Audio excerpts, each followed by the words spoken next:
नहमदहु व नसल्ली अला रसूलिहिल करीम अम्मा बाद फ़अऊज़ु बिल्लाहि मिनश शैतानिर रजीम बिस्मिल्लाहिर रहमानिर रहीम मौला सल्लि वसल्लिम दाइमन अबदा अला हबीबिका खैरि खल्क़ि कुल्लिहिम।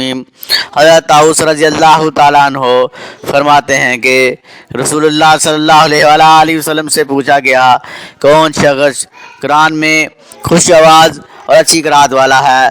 फरमाया, वो जिसे जब तुम कुरान पढ़ते सुनो तो महसूस करो कि वो अल्लाह से डर रहा है।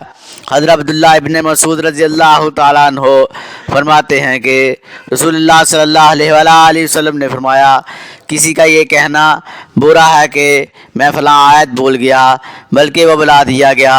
और कुरान याद करते रहो, क्योंकि कुरान लोगों के सीनों से वहशी जानवर से भी ज़्यादा भाग जाने वाला है।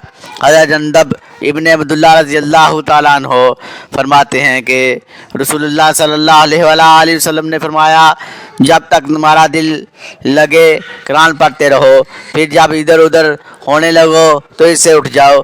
मुझे अच्छी वीडियो के लिए चैनल सब्सक्राइब करें, वीडियो को लाइक और शेयर करें, आप भी राय का कमेंट में इज़हार करें। शुक्रिया।